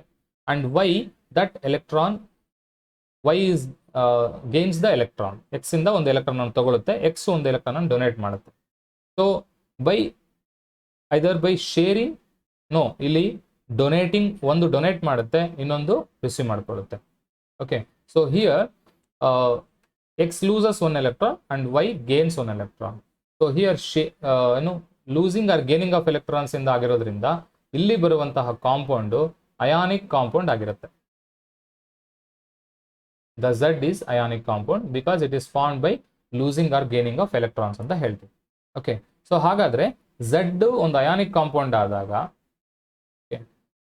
ಸೊ ಈ ಕೆಳಗಿನ ಯಾವ ಪ್ರಾಪರ್ಟಿ ಅನ್ನೋದು ತೋರಿಸೋದಿಲ್ಲ ಅಂತ. ಅಂದ್ರೆ ಈ 4 ಪ್ರಾಪರ್ಟಿಲಿ ಅಯಾನಿಕ್ ಕಾಂಪೌಂಡಿನ ಪ್ರಾಪರ್ಟಿ ಅಲ್ಲದ್ದು ಒಂದಿದೆ, ಅದನ್ನು ನಾವು ಚೂಸ್ ಮಾಡಬೇಕು. So Z, that means ionic compound Z has high melting point. So as you know that ionic compounds always have high melting point. So this is not the answer. And has low melting point. So this can be the answer, has low melting point. Okay, because ನಮಗೆ ಗೊತ್ತಿದೆ ionic ಕಾಂಪೌಂಡ್ಗಳು high melting point ಅನ್ನು ಹೊಂದಿರ್ತವೆ ಅಂತ. It conduct electricity in molten state. ಹೌದು, ionic ಕಾಂಪೌಂಡ್ಗಳು molten ಸ್ಟೇಟಲ್ಲಿ ಎಲೆಕ್ಟ್ರಿಸಿಟಿಯನ್ನು conduct ಮಾಡ್ತವೆ. And ionic compound occur as a solid. Okay, so these are the options. ನಾವು ಇದನ್ನು ಚೂಸ್ ಮಾಡೋಕ್ಕಾಗಲ್ಲ, ಇದು ಅಲ್ಲ. ಓಕೆ, ಯಾವುದು ಅಯಾನಿಕ್ ಕಾಂಪೌಂಡ್ನ ಪ್ರಾಪರ್ಟಿ ಅಲ್ಲ ಅಂತಂದರೆ ಲೋ ಮೆಲ್ಟಿಂಗ್ ಪಾಯಿಂಟು ಅಯಾನಿಕ್ ಕಾಂಪೌಂಡ್ನ ಪ್ರಾಪರ್ಟಿ ಅಲ್ಲ. So we go with option B. So the 30th question, the electronic configuration of 3 elements X, Y and Z are, X in ಒಂದು electronic configuration ಹೇಳಿದರೆ 2 8 ಇದೆ, Y ದು 2 8 7 ಇದೆ, okay, and Z ದು 2 8 2 ಇದೆ. So here ಆ electronic configuration ಆಧಾರದ ಮೇಲೆ ಈ ಕೆಳಗಿನ ಯಾವ ಆಪ್ಷನ್ ರೈಟ್ ಅಂತ ನಾವು ಚೂಸ್ ಮಾಡಬೇಕು. X is a metal, Y is a metal, Z is a non metal and Y is a non metal and Z is a metal. ಈ ಎಲೆಕ್ಟ್ರಾನಿಕ್ ಕಾನ್ಫಿಗರೇಷನ್ ನೀವು ಅಬ್ಸರ್ವ್ ಮಾಡಿದ್ರೆ, so 2 8 is the electronic configuration of neon. And Y configuration observe ಮಾಡಿದ್ರೆ obviously it is the electronic configuration of chlorine. And Z configuration observe ಮಾಡಿದ್ರೆ it is the electronic configuration of magnesium. So what about neon, whether it is a metal or non metal ಅಂತ ನಾವು ಈ ಎಲಿಮೆಂಟ್ಗಳನ್ನು ನೋಡಿ direct ಆಗಿ ಹೇಳ್ಬೋದು. Okay, So neon is a non-metal. Neon is a non-metal. And chlorine is also a non-metal. And magnesium is a metal, that too a very reactive metal, as you all know. Okay. So ಇಲ್ಲಿ ಏನು ಹೇಳಿದ್ದಾರೆ ನೋಡಿ, X ಒಂದು ನಾನ್ metal ಅಂತ ಗೊತ್ತಾಯ್ತು, Y is a non metal and Z is a metal. Okay, ಈಗ option ನೋಡೋದಾದ್ರೆ X is a metal ಅಂತ ಹೇಳಿದ್ದಾರೆ. ಸೊ ಇಲ್ಲಿ ನಮಗೆ ಗೊತ್ತಿದ್ದಾಗೆ X is a non metal, so this is not the option. This is not the right answer. Y is a non metal actually, but ಇಲ್ಲಿ ಹೇಳಿದ್ದಾರೆ Y is a metal ಅಂತ, ಇದು ಅಲ್ಲ. Z is a non metal. No, Z is a metal actually, so this is not the answer. Then option D ನೋಡಿ, Y is a non metal. Yes, Y is a non metal, which is chlorine. Right answer. What about Z?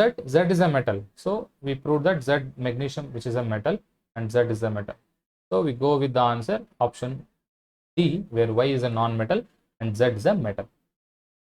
Okay, let's move on to the next question, that is 31st question. Although metals form basic oxides, which of the following metals form an amphoteric oxide? Okay, so ಮೆಟಲ್ಗಳು usually basic oxide ಅನ್ನು form ಮಾಡ್ತವೆ, ಆದರೆ ಕೆಲವು metal exceptional ಕೇಸಲ್ಲಿ amphoteric ಆಕ್ಸೈಡ್ಗಳನ್ನು formation ಮಾಡ್ತವೆ. So amphoteric oxides ಅಂದ್ರೇನು? The oxides which react both with acids as well as bases are called amphoteric oxides ಅಂತ. ಓಕೆ, ಸೊ ಇಲ್ಲಿ ಯಾವ ಮೆಟಲ್ ಆಂಫೋಟೆರಿಕ್ ಆಕ್ಸೈಡ್ ಅನ್ನು ಫಾರ್ಮೇಷನ್ ಮಾಡುತ್ತೆ ಅಂತ. ಓಕೆ, ಸೊ ವಾಟ್ ಹ್ಯಾಪನ್ಸ್ ನೋಡಿ, actually when metal reacts with oxygen, it form metal oxides. Metal oxides, as you all know that metal oxides are basic in nature. Okay, so there are some elements which are called exceptional cases, like aluminum, zinc. Okay, so these are the elements which forms or which reacts with which are the elements which form amphoteric oxides. Amphoteric oxides. Okay, that means that the oxides of these metals, that is Al2O3, like ZnO, okay, these react with both acids and bases. Okay, so to form salt and water. Okay, these oxides react with acids or reacts with bases, which gives rise to salt and water. That means that they behave like both acidic or basic, but actually metallic oxides are basic, and these exceptional cases like aluminum oxide and zinc oxide, which are both acidic and basic, that is why they are called as amphoteric oxides. So ಇಲ್ಲಿ aluminium ಮತ್ತೆ zinc ಅನ್ನುವಂಥ ಎರಡು element ಅನ್ನು ನಾವು ನೋಡ್ತೀವಿ common ಆಗಿ. ಈ 4 options ಅಲ್ಲಿ ಅಲ್ಯೂಮಿನಿಯಂ ಇದೆ, so we choose for aluminum. Aluminum is the metal which form amphoteric oxides. Okay, next question ಹೋಗೋಣ, 32nd question. Generally non-metals are not conductors of electricity. Okay, which of the following is a good conductor of electricity? Non-metalಗಳು usually they are the bad conductors or not a good conductor of electricity ಅಂತ ಹೇಳ್ತೀವಿ. ಆದರೆ ಕೆಲವು exceptional case ಇದೆ, ಕೆಲವು ನಾನ್ metals ಎಲೆಕ್ಟ್ರಿಸಿಟಿಯನ್ನು conduct ಮಾಡ್ತವೆ. So ಇದು direct question ಇದೆ. Here graphite is the right answer, where graphite is a non-metal which conduct electricity.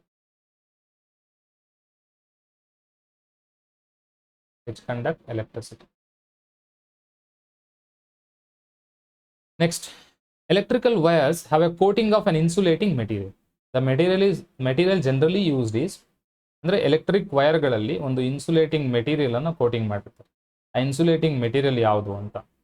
Okay, so here 4 option ಕೊಟ್ಟಿದೆ ನೋಡಿ, sulphur, graphite, PVC and all can be used ಅಂತ. So all can be used ಅಲ್ವೇ ಅಲ್ಲ, ಯಾಕೆ ಅಂದ್ರೆ ಇಲ್ಲಿ sulphur ಮತ್ತೆ graphite they are actually insulators. ಸಾರಿ,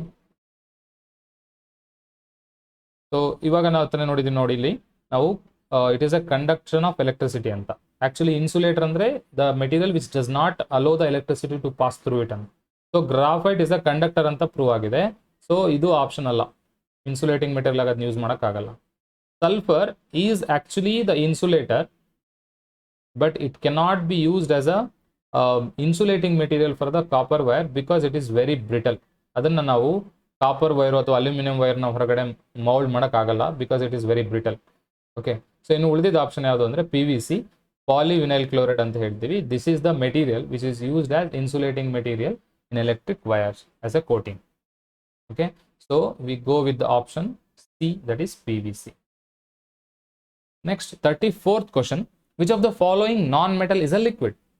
ಈ ಕೆಳಗಿನ ಯಾವ ನಾನ್ ಮೆಟಲ್ ಲಿಕ್ವಿಡ್ ಆಗಿದೆ ಅಂತ. Okay, so here this question is also direct. Okay, here the bromine is the liquid non-metal.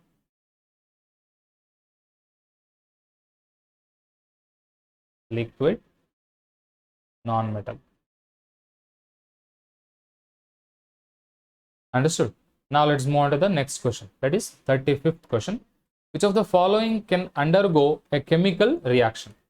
ಈ ಕೆಳಗಿನ ಯಾವುದು ಕೆಮಿಕಲ್ ರಿಯಾಕ್ಷನ್ಗೆ ಒಳಪಡುತ್ತೆ ಅಂತ. ಸೊ ನಮಗೆ ನೋಡಿದ ತಕ್ಷಣ ಕೆಲವು ಸ್ಟೂಡೆಂಟ್ಸ್ ಹೇಳ್ತಾರೆ, ಸೊ ಈಸಿಯಾಗಿ they will react both anything. Okay, like reactivity ಸೀರೀಸ್ಗೆ ಸಂಬಂಧಿಸಿದಂಥ ಒಂದು ಕ್ವಶನ್ ಇದು ಅಂತ most of the students guess ಮಾಡಲ್ಲ. ಸೊ ಹಿಯರ್ ನೋಡಿ, ಐರನ್ ಜೊತೆಗೆ ಯಾವ ಎಲಿಮೆಂಟ್ ರಿಯಾಕ್ಟ್ ಆಗುತ್ತೆ ಅಂತ ಇಲ್ಲಿ ನಾವು ರಿಯಾಕ್ಟಿವಿಟಿ ಸೀರೀಸ್ ಅನ್ನ ಅಬ್ಸರ್ವ್ ಮಾಡಬೇಕಾಗತ್ತೆ. ಸೊ ರಿಯಾಕ್ಟಿವಿಟಿ ಸೀರೀಸ್ ಅನ್ನ ನಾವು ಅಬ್ಸರ್ವ್ ಮಾಡಿ, ಇದು ನಿಮ್ಮ ಟೆಕ್ಸ್ಟ್ ಬುಕ್ ಎಲ್ಲ ಇದೆ, ರಿಯಾಕ್ಟಿವಿಟಿ ಸೀರೀಸ್ ನ ಒಂದು ಟೇಬಲ್ ಇದು. ಸೊ ಇಲ್ಲಿ ಕೊಟ್ಟಿರುವಂಥ ಎಲಿಮೆಂಟ್ಗಳನ್ನು ನಾವು ಅಬ್ಸರ್ವ್ ಮಾಡೋಣ. ಫಸ್ಟ್ ಪಾಸಿಬಿಲಿಟಿ ನೋಡೋಣ, ದಟ್ ಈಸ್ ಎ ಆಪ್ಷನ್ ಏನು ಹೇಳುತ್ತೆ, MgSO4 ಮತ್ತು ಐರನ್ ನಡುವೆ ರಿಯಾಕ್ಷನ್ ಆಗುತ್ತಾ ಅಂತ. ಸೊ ಒಂದು ರಿಯಾಕ್ಷನ್ ಆಗಬೇಕು, ಡಿಸ್ಪ್ಲೇಸ್ಮೆಂಟ್ ರಿಯಾಕ್ಷನ್ ಆಗಬೇಕು ಅಂತಂದರೆ most reactive metal list reactive metal ಅನ್ನು ಡಿಸ್ಪ್ಲೇಸ್ ಮಾಡುತ್ತೆ ಅಂತ ನಾನು ಈಗಾಗಲೇ ಹೇಳಿದ್ದೀನಿ. ಓಕೆ, ಸೊ ರಿಯಾಕ್ಟಿವಿಟಿ ಸೀರೀಸ್ ಅನ್ನು ನೋಡಿದ್ರೆ ಐರನ್ ಎಲ್ಲಿದೆ, you will find iron here you will find the iron.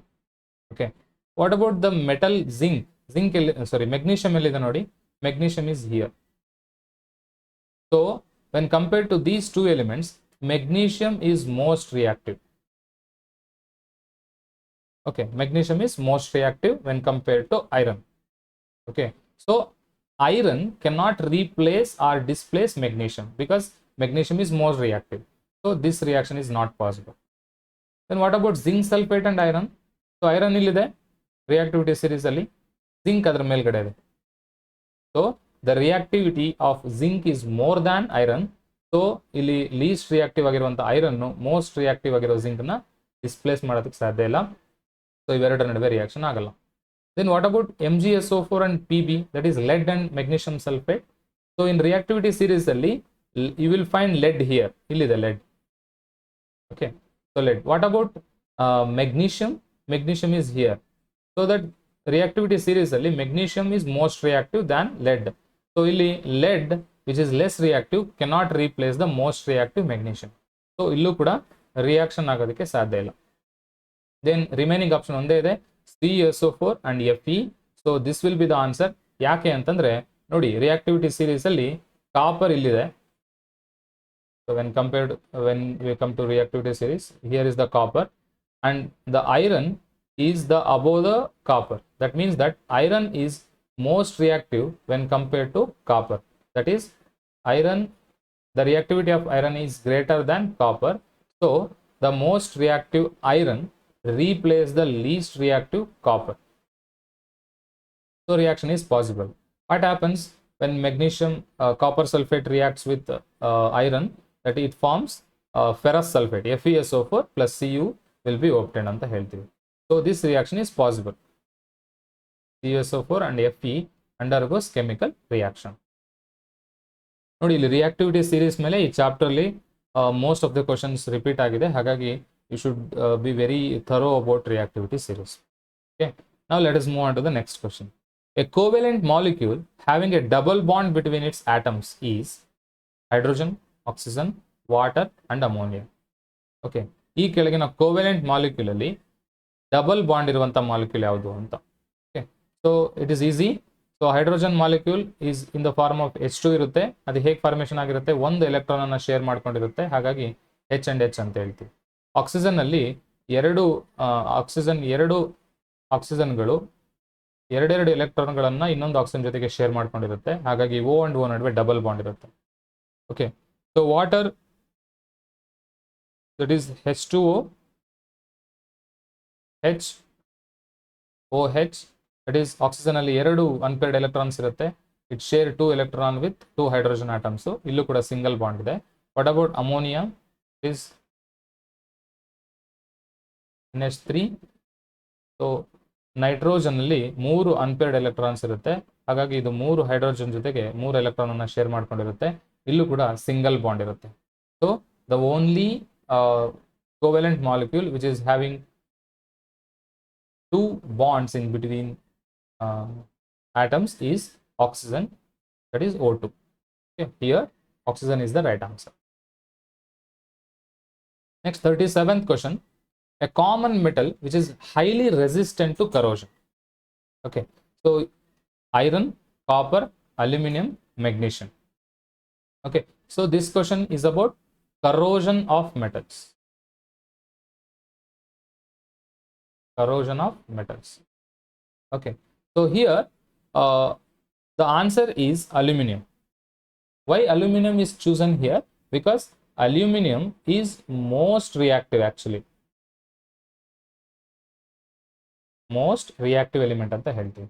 Most reactive ಆಗಿರೋದಕ್ಕೆ it readily reacts with oxygen present in the atmosphere. It forms aluminum oxide.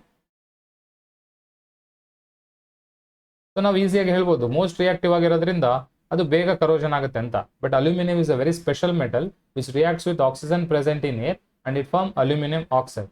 Okay, so this aluminium oxide coats on the surface of the metal. ಇದೊಂದು aluminium metal ಅಂತ ತಗೊಂಡ್ರೆ ಅದು air ಜೊತೆಗೆ react ಆಗಿ ತನ್ನ ಸುತ್ತ ಒಂದು oxide layer ಅನ್ನ ಫಾರ್ಮೇಶನ್ ಮಾಡ್ಕೊಳ್ಳುತ್ತೆ. That is aluminium oxide layer formation ಆಗುತ್ತೆ. The speciality of this aluminium oxide is it prevents further oxidation.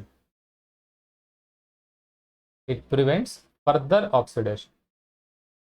Once oxide layer formation ಆಯಿತು ಅಲ್ಯೂಮಿನಿಯಂ ಮೇಲೆ ಅಂತಂದ್ರೆ ಈ ಆಕ್ಸೈಡ್ ಲೇಯರ್ ಅದಕ್ಕೊಂದು ಬ್ಯಾರಿಯರ್ ಆಗಿ, ಅಂದ್ರೆ ಕರೋಷನ್ ಆಗದೆ ಇರೋ ತರ ಒಂದು ಬ್ಯಾರಿಯರ್ ಆಗಿ ಮೆಟಲ್ ಅನ್ನ ಕಾಪಾಡ್ತಾ ಹೋಗುತ್ತೆ ಅಂತ. So aluminium is the right answer which is highly resistant to corrosion ಅಂತ ಹೇಳ್ತೀವಿ. So we go with aluminium answer. Okay, next, the 38th question. Solder is an alloy of copper and tin, copper and lead and tin, zinc and copper. Okay, here the question is direct. Solder ಒಂದು alloy ಎದರಿಂದ ಆಗಿರುತ್ತೆ ಅಂತಂದ್ರೆ it is made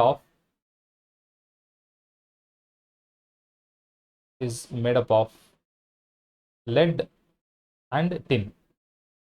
Okay, next, 39th question. The metal which is always present in amalgam. ಇದನ್ನ ಈಗಾಗಲೇ discuss ಮಾಡಿದ್ದೀನಿ. Amalgam ಅಲ್ಲಿ ಯಾವಾಗಲೂ ಇರುವಂತ ಒಂದು ಮೆಟಲ್ ಯಾವುದು ಅಂತಂದ್ರೆ Mercury. Okay, Mercury is the major metal. ಇದರ ಜೊತೆಗೆ ಅಡಿಷನಲ್ ಆಗಿ ಬೇರೆ ಬೇರೆ ಮೆಟಲ್ಗಳನ್ನು ನಾವು ಯೂಸ್ ಮಾಡ್ತೀವಿ.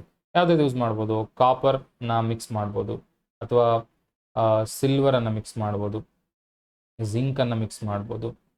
ಓಕೆ, ಸೊ ಈ ರೀತಿ ಬೇರೆ ಬೇರೆ ಮೆಟಲ್ ಅನ್ನ ಅದರ ಜೊತೆಗೆ ನಾವು ಪ್ರೊಪೋರ್ಷನೇಟ್ ಆಗಿ ಆಡ್ ಮಾಡ್ತೀವಿ. ಬಟ್ ಅಮಾಲ್ಗಮ್ ಅಲ್ಲಿ ಯಾವಾಗಲೂ ಇರುವಂತ ಎಲಿಮೆಂಟ್ ಯಾವುದು ಅಂದ್ರೆ Mercury. So we go for Mercury as the right answer. And the last question in this series, that is 40th question. If copper is kept exposed to damp air for a considerable time, it gets a green coating on its surface. This is due to the formation of hydrated copper sulfate, copper oxide, basic copper carbonate and copper nitrate. Okay, copper ಆರ್ಟಿಕಲ್ಗಳನ್ನು ನಾವು ಜಾಸ್ತಿ ಸಮಯ damp air is nothing but moist ಏರ್ಗೆ expose ಮಾಡಿಟ್ಟಾಗ ಆ ಕಾಪರ್ನ ಸುತ್ತ ಒಂದು ಗ್ರೀನ್ ಕೋಟಿಂಗ್ ಸೃಷ್ಟಿಯಾಗುತ್ತೆ.